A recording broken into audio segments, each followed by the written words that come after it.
Hey guys, welcome back to the channel. Bringing you another deck profile update. This time it's on my Trickstar deck, not the Windwitch variation, just the pure variation.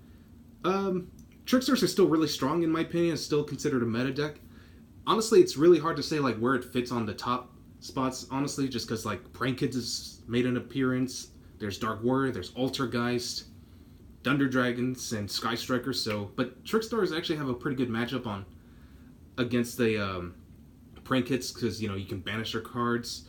Thunder Dragons, it's risky because if you banish the wrong cards, then they'll get their effects off.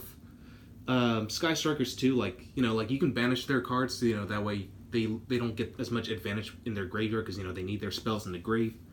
And Dark Warriors, like you just got to be able to go first and just keep them from going to the Rongo lock. But yeah, I still feel like Trickstars is still a really powerful, fun deck. I enjoy it. I might start playing this deck a lot more often again just because, I've been putting it on shelf for a while and just been focusing on Shaddoll Dinosaurs. So, yeah. Anyway, let's get right to it. So starting off, of course, going to be playing 3 copies of Trickstar Candina. This is your Stratos, searches out your Trickstar cards. Your 3 Licorice, which bounces back and burns your opponent for every card he adds to his hand. And 1 Lilybell, and that's pretty much it for the Trickstar monsters. Moving on to the side engines. Got 3 copies of Cyber Dragons just to clear out, boards like powerful extra link cards like this outs Boral Sword Dragon. Just use it as fusion material.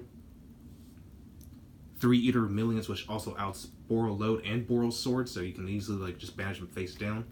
So yeah, and I decided to bump it back up to 3 instead of keeping it at 2 because I do want to be able to see it whenever I need to see it. So Eater of Millions is definitely a great option. Now just to pick apart your opponent's boards. And since we run Pot of Desires, it also gets a power base from that. For the hand traps, 3 Droll Knockbird, of course.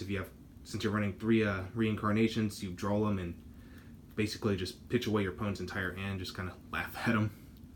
3 Ash Blossom, and it's also good against mirror matches because, if someone tries to reincarnation you have an Ash in your hand, you can easily stop them from, banishing your entire hand. And 2 copies of Fake Veiler, only because I don't have Infinite Impermanence, so Veiler's a cheaper option. Or you can go with cards like Forbidden Chalice instead, but I just prefer Effect Veiler.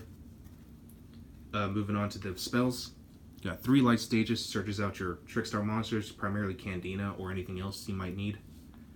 2 Terraforming, of course. To deal with Thunder Dragons, I decided to go ahead and go with Mind Control, and this also works against anything else too, like Boral Sword, because it is targetable, so you can just use that, just link it away, or anything else that's going to be problematic in your path, so Mind Control definitely a great option. 3 Called by the Grave, you don't want your opponent to stun you, so you want to be able to set off as quickly as you can. 2 Scapegoat, this card's dumb, but it's also amazing at the same time, because it's a first turn Borlo Dragon, or whatever else you want to set up.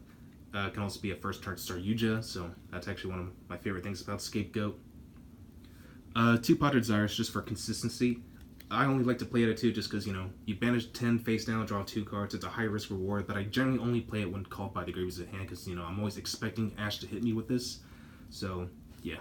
And plus, it just powers up your Eater of Millions, by a lot. So, I think Pot of Desires at 2 is actually pretty good. And the one of is Monster Reborn, and that's pretty much it. And for the only 3 traps I'm playing, of course, 3 copies of Trickstar Reincarnation, and that's all you'll need.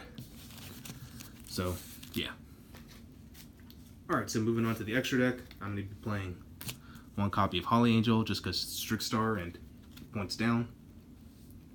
1 Link Spider, of course, for the Scapegoat tokens, as well as Link Karibo.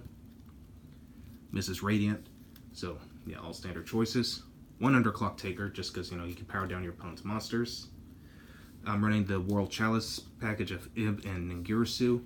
Ningirsu just, clears out boards as well, but also gives you some draw power, so that's why I like to play it this way. 1 Power Code Talker just requires 3 monsters of any kind, so you could use Scapegoats for this as well. It's pretty busted. You contribute 1 monster it points to, contribute 1 monster this card points to, and its attack becomes double, so it's really good just to, overpower certain boss monsters.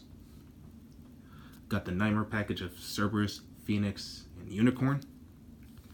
And for the Link Force, I got Staryuja, Topologic Bomber Dragon, and Borlo Dragon. And if you don't like Bomber Dragon or Staryuja, you can also switch out for Trisbana, which also is a good matchup against Ultrageist, which I might actually take out the Underclock Tiger, honestly, just put in the Trickstars. I'm still thinking about it, but if I do go with it, y'all know that I switched out with Trickstars. And finally, Chimera Tech Mega Fleet Dragon, since just to go with our Cyber Dragons. And yeah, that's pretty much it with it. Alright, so moving on to the side deck. I've got 3 copies of Dino Wrestler Pankratops. This is pretty obvious, it's another way of clearing out boards, and it's pretty busted. So as long as your opponent controls more monsters than you do, you can special summon this, and also you can tribute this card and pop 1 card your opponent controls. So Dino Wrestler Pankratops, definitely a great side option. 3 Shared Ride, which also works really well against Sky Strikers. Like if I'm up against Sky Strikers, this is the card I like to use against them. Against Ultrageist, Twin Twisters, as well as Red Reboot, which also hurts True Dracos because True Dracos can still top, and they're still proven to be pretty powerful. And another way to deal with like decks like Sky Striker, Thunder Dragon, or True Draco, Mask of Restruct. This card shuts them down horribly because like with what is it, Sky Striker, they can't use Ray's effect to tribute, so they have to actually link away the correct way. So her ability is no longer quick effect. Thunder Dragons, they can't go into Colossus, and also True Dragos, they can't tribute whatsoever, so they can't like tribute off their spells and traps because they don't have any actual like level 4 monsters. Everything's like high level monsters, so that's the biggest problem with True Dracos. So if you play this, they're completely shut down. So yeah. Anyway, that's all I got for you guys today. I know this video was slightly shorter than usual, but I didn't really have much to share, so yeah. Anyway, I'll catch you guys next time, and have a great day.